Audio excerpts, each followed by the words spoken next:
Isang suspect na kinilala bilang high-value individual at top 6 regional priority target sa Pangasinan ang naaresto sa ikinasang bypass operation sa Barangay Pantal, Dagupan City, Pangasinan noong November 12, 2024. Kinilala ni Police Brigadier General Eleazar P. Mata, direktor ng PNP-DEG ang nadakip na suspect na si alias Lou, 36 anyos. Ang operasyon ay isinagawa ng mga tauhan ng Special Operations Unit 1 ng PNP-DEG sa ilalim ng pangangasiwa ni Police Colonel Mario P. Malana, SOU Commander, kasama ang PIDEA Pangasinan, Regional Police Drug Enforcement Unit 1, Provincial Drug Enforcement Unit, Provincial Intelligence Unit Pangasinan at ang Dagupan City Police Station. Nakuha mula sa suspect ang humigit kumulang 5 gramo ng hinihinalang shabu na tinatayang nagkakahalaga ng higit sa 30,000 piso at bypass money.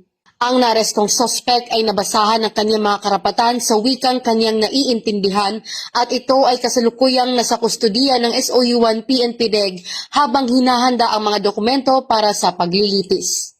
Ang Team SOU-1 Pangasinan ay nagkandak ng isang bypass operation sa isang top 6 regional high-value individual na may alias na Lou sa Barangay Pantal, Dagupan City, Pangasinan noong November 12, 2024. Ang aming pong operasyon ay coordinated sa Philippine Drug Enforcement Agency at sinaksihan ng representative mula sa National Prosecution Service at ng isang elected public official. Sa ngayon, naisampan na po ang kaso laban sa ating suspect for violation of Section 5 at Section 11 ng RA 9165.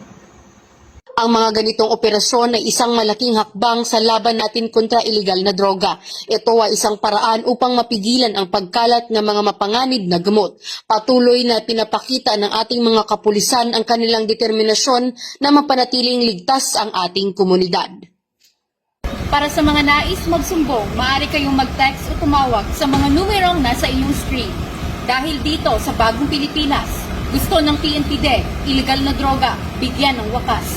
Mula sa tanggapan ng Special Operations Unit 1 PNP Drug Enforcement Group, ako ang inyong Police News Network Correspondent, Patrolwoman Angela Salceda Yantiling, alagad ng batas, tagataguyod ng balitang pulis.